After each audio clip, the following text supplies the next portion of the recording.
Fusebox.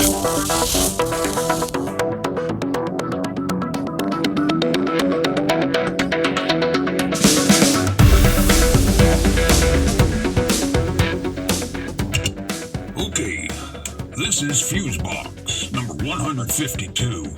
Nothing to see here. And you? Pay no attention to the man shredding your mail. Yeah, he's only trying to make your mail great again. Hello, friends, and welcome in to this, the 152nd edition of Fusebox, cunningly entitled Nothing to See Here. And I saw what we did there. Good. Yeah. I'm your mailing in a performance from an undisclosed location where the sorters still work host, Mark Rose, and over there, hand sanitized excellence from the nimble fingers of the doctor of decibels himself, Milt Keynes, everybody. Thank you kindly. Man, it's like they don't even care anymore if illegal shit is done right in front of you. Yeah, I'm just not sure these cats ever did. I mean, this latest thing with the post office, well, we'll get into all that, as I hope Congress will get into all that as well. But how's it going for you, friends, as we approach the tail end of 5 months of this Vi-Rai-inspired seclusion? Have you been hanging in there? Because that's what we have to be happy with what we have to be happy with, as Adrian Ballou once wrote. Well, I'll tell you, things have not slowed down out here in terms of protests. Every night, and for the most part, peaceful. I mean, there have been some agitators. Yeah, there surely have been. And as we've been saying for months now, these folks that are doing this, of unknown origins. Very oddly timed, too. The violence seems to begin after the protests have ended in many cases. And, oh, by the way, I do think there's this perception out there that the streets are on fire out here and there's just pure anarchy or something.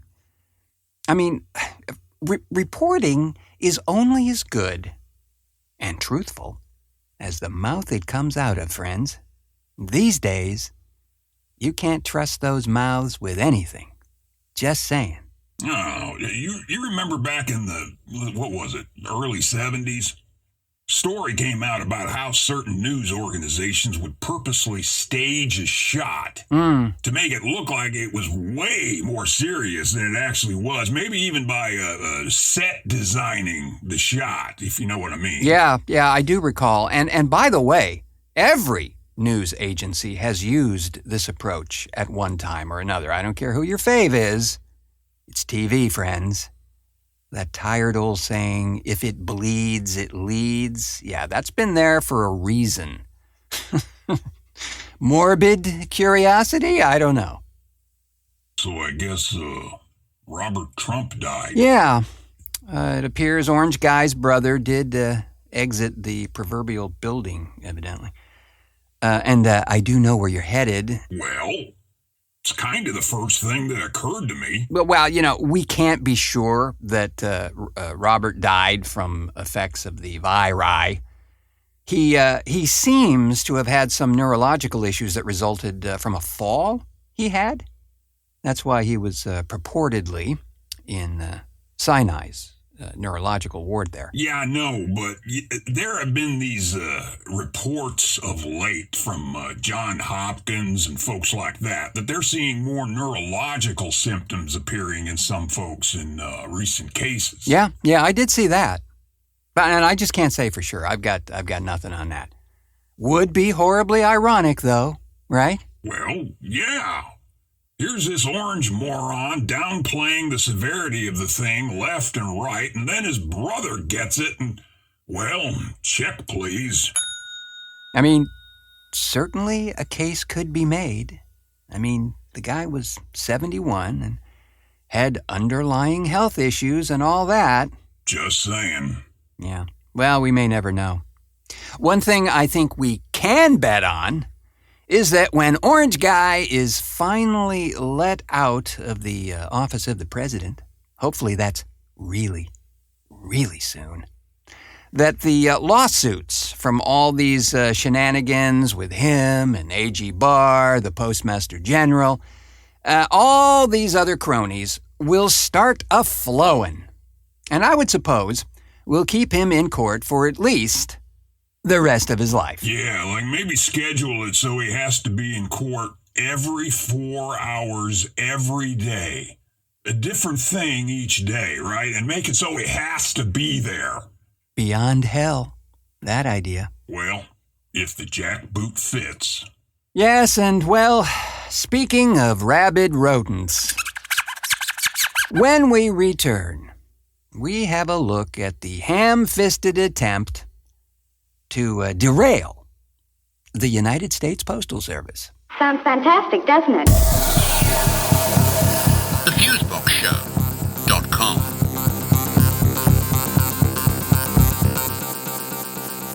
So did you know, Mr. Keynes, that the USPS is a radical left organization, according to Orange Guy? I did not know that. Should have guessed, though. They sit on the wrong side of their trucks.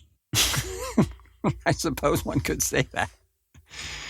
Especially if one was under the influence at the time. But yes, our intrepid mail carriers are all open border-loving anarchists, evidently. He called funding the Postal Service an idea from the radical left and that it would be a catastrophe if we allowed this mail-in vote to take place. Yeah, because he'd clearly lose then. Looks that way.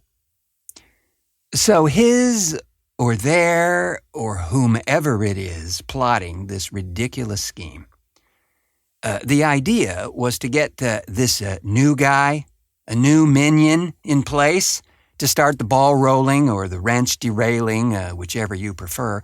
Postmaster General and part-time naked mole rat impersonator, Louis DeJoy.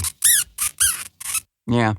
Who, as everyone knows by now, was a mega donor to the Republican Party and specifically to the Trump election campaign, and might I add, has no prior experience in the postal services at all, except that bit where he has investment stakes in competitors to the USPS as it is.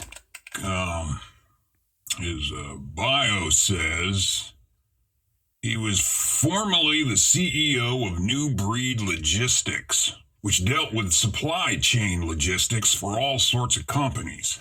USPS apparently was one of his clients. Yeah, that's like saying you sell tongue depressors to hospitals, so naturally you can perform brain surgery. Yeah, I think that's what he's saying. Yeah. Says now he's currently the president of LDJ Global Strategies, a strategic real estate investment and consulting company based in Greensboro, North Carolina. The company was recently in the news for its successful near $2 million bid on the Edgeworth building in Guilford County, a government-owned building.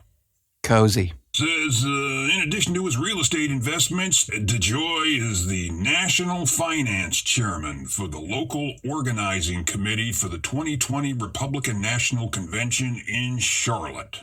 He also sits on the board of trustees of multiple organizations, including the PGA Wyndham Championship, the Fund for American Studies in Washington, D.C., and the Piedmont Triad Partnership, whatever the fuck that is. Holy carp, more golfing? Jesus. So, just to be crystal clear here, we have a partisan Republican benefactor heading up the USPS, who, as was reported earlier, has had, as others in that party have had, designs on privatizing the Postal Service as goal number one for years. Shark in the trout tank, bro. You think? So, some of this guy's activity recently have been to grossly cut certain functions from within the USPS, like taking, some would argue, strategic mail sorters, taking them just offline, a freeze on hiring, removing mailboxes from certain locations, and that's the biggest one that's obvious to most folks, particularly if you live in more rural areas. Both of these cost-cutting measures could have been done after the election. But, oh no, the USPS is in such dire need that these actions must be taken now to save it from certain death. Well, maybe the same party should have thought that through before they mandated the USPS put aside billions of dollars in pension funds in advance to ensure folks had them in the future. Yeah, that sounds like a great idea, doesn't it? Yeah, not really. I mean, who does that? Seriously. Who the hell pays in advance for all their workers' pensions? Right. That's usually done incrementally from your own paycheck or a match therein or whatever. Well, that little transaction placed the USPS in a horrible financial position, one they have been trying to dig out of for years. And by the way, little known fact, for many, many years up to this pension fiasco, the USPS was more than solvent. They were profitable even. And really, what other service organization of this sort? Like, oh, I don't know, fire rescue, for instance. Are they supposed to be made profitable? Do they pay in advance for 10 years all of their workers' pensions?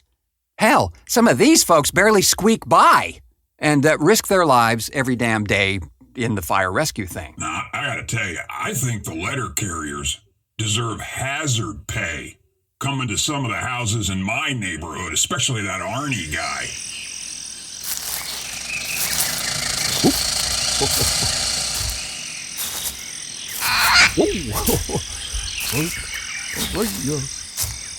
Hey, Mr. Schmegman, got some letters here for you.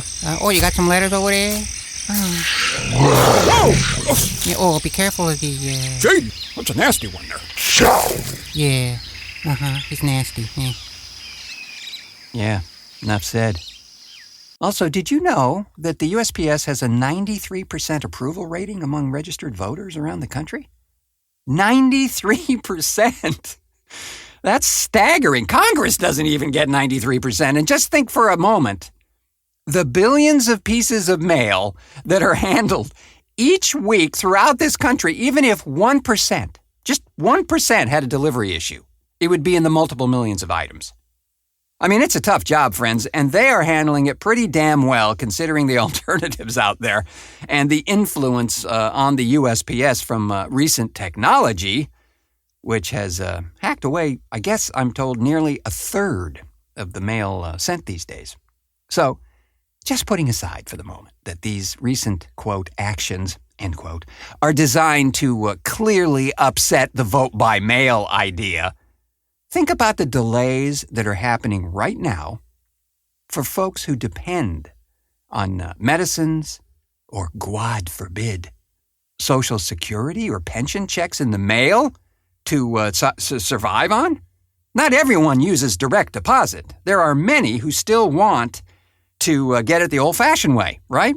Yeah, these actions are purely criminal, and yes, violate federal law pertaining to the delay, obstruction, or otherwise destroying of mail by a person responsible for it. That person? Well, you can't get more responsible than the Postmaster General. Yeah, so as we record this thing, there have been a number of attorneys general across the country that have filed to undertake legal action to stop this bullshit. Yeah, and I also know that Congress is having a word or two with Mr. DeJoy as we speak, which should be an interesting display of failure. Oh, he'll just lie his way through it. Yeah, because contempt of Congress doesn't seem to have the bite it was supposed to have anymore. Well, and speaking as a person, and as you do too, who lives in a state where vote by mail is the way it's done and has been done for decades, seriously, it's about as flawless a process as a thing can be. Now, I've never heard of any voter fraud issues in our state, or for that matter, in any of the states that offer this method. Well, according to the authority of all things orange, Mark Meadows said... But there's no evidence of widespread voter fraud. There's no evidence that there's not either. That's the definition of fraud, Jake. You know, I gotta say, the look on Jake Tapper's face is priceless. Hey, look, just because there is no evidence that there is a 7-foot-tall man made of cheese living in my garage doesn't mean that there's no 7-foot-tall man made of cheese living in my garage. That's the definition of... That shit crazy. Well, I suppose we should at least acknowledge this adventure into desperate political obfuscation. Yes, once again, the orange guy has trotted out his moth-eaten and severely torn and tattered wool blanket, which he is now attempting to pull over his own eyes, by saying that Vice Presidential nominee Kamala Harris is not eligible to be vice president. Yes, the old birther scandal once again. Wow. Really? I'll tell you, the first thing I do as VP is make sure all my legal buddies around the country make that asshat a priority one.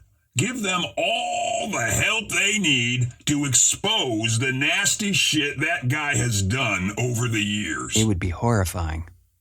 And I long for the day we get to see that. About many folks, frankly.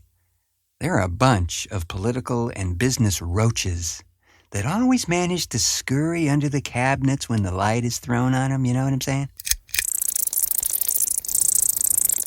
So, of course, this is a specious claim, and as usual, totally not true. He's also trying to say that her parents were immigrants.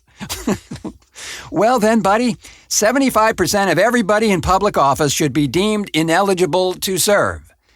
Everybody is essentially an immigrant at some point. Well, you know, Native Americans get a pass there. One they are most delighted to take, I dare say. And now, off to the wilds of... You know, it just never quits, friends. Never. So, Darrell Daniels, the sheriff of Clay County, Florida, dialed his deputy from the quiet suburban road with an urgent plea for backup. Yes, he was being followed by a stalker in a Jeep and appeared to be in imminent danger. But Daniels knew exactly who was behind him on that day in May 2019, prosecutors say. It was Sierra Smith, his former employee and mistress of 6 years, on her way to meet him at their regular spot. Filming the whole thing was his wife, to whom he had recently confessed the affair. Perfectly normal. He and Smith began their secret liaison in 2013, apparently, when he was the 48-year-old chief of Jacksonville's jails, and she was a 21-year-old corrections officer undergoing her first week of job orientation. The two exchanged cell phone numbers and started meeting weekly for sex, she said, and at one point took a vacation to Costa Rica together. When she got married to another man 2 years later, Daniels reportedly gave the bridal toast. Are you still with me on this here? Man, sounds like one of those reality TV shows gone from bad to dumpster fire bad. As you might have expected, Smith's husband found out about the affair and alerted Smith's new bosses in Jacksonville, in addition to confronting Daniels himself. Daniels, who by then had been elected sheriff of Clay County, realized time was ticking on his own marriage, according to the Times-Union. And in May 2019, he confessed the 6-year affair to his wife, Denise. The following week, Smith got in her car to drive to the lovers' regular meeting spot, near a planned community called Oakleaf Plantation. The meeting was supposed to be the pair's first since Daniel's confession to his wife, but once he saw her vehicle, the sheriff allegedly radioed emergency dispatch, calling for backup. 1 Adam 12. See the man at 12 East. The year-long saga over this affair is merely the latest controversy for the embattled Republican sheriff, a camera-loving figure who has hinted at running for Congress and once filmed himself using a SWAT team for marijuana arrests. Earlier this summer, he threatened to deputize every gun owner in Clay County if violent protests erupted there. Now, Smith has resigned from her job. Daniel's wife has naturally filed for divorce, and the sheriff is the one who ended up behind bars. Following a year-long investigation, Florida authorities filed 4 charges against him and booked him into jail. Yet, just days before he is up for re-election, the embattled 55-year-old, a tough-talking Navy veteran, often seen in a white cowboy hat, insists he is innocent.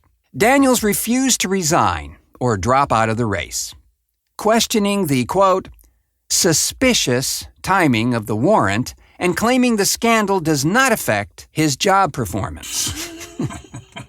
Quoting the sheriff here, "I want you to look past the smokescreen of dirty politics," he said in a video released by his office. "One thing I take ownership of as a man is my failures as a husband.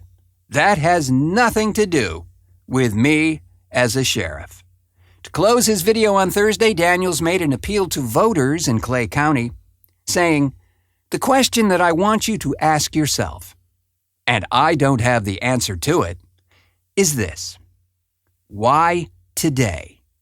Why couldn't it wait? Unless there was some other ulterior motive behind the decisions to impact a political race," he said. Well, perhaps it's because you broke the law.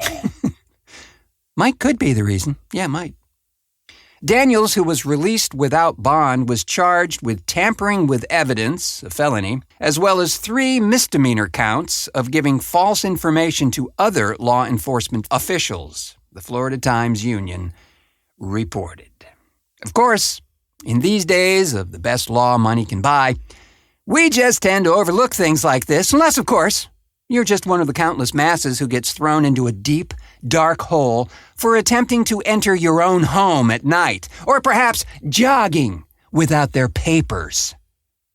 Yes, friends, it's a head-scratcher for sure, a conundrum, a pointless query, as we once again ask the time-tattered question from days before the beginning. What the fuck, Florida?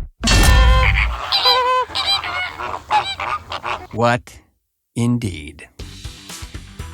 Yes, and with that, it will, by all who presents, be called a show. And we'll gather our falsified documents and experts hired from a work release program and slither between the cracks in the floorboards. But not before thanking our vocal contributors to this edition of Fusebox, Nico Lane and Bob Sterry. Thanks as well to the always going but never there skills of the Duke of Dials, Milt Keynes, for technical assistance and so forth. The pleasure as always. And remember, this too shall pass. Yes, just like that cabbage and onion burrito you had at lunch. Thanks as always to you, friends, for pushing play on this edition of the show. We do so appreciate it. Most sincerely, we do. And if you have not otherwise done so, please feel free to subscribe to this program. Makes it so much easier to catch the releases as they pop out of the chute. And you can do that by clicking the subscribe button wherever you have found this episode, be it Apple Podcasts or Google Podcasts or Stitcher or iHeartRadio or the very OnSug itself at onsug.com. Yes, but also coming soon, I am informed, to Amazon Music. So what do they have there? Exactly. Only shows about exotic birds and fish, I'm told. Yeah. So do take care, friends. It's this on-again, off-again with the viri management sort of world we are currently living in that is actually more hazardous than before. So be smart and don't take any wooden viri, okay? I have been your totally disappearing when it gets warmer host, Mark Rose, saying, until our next cartoon.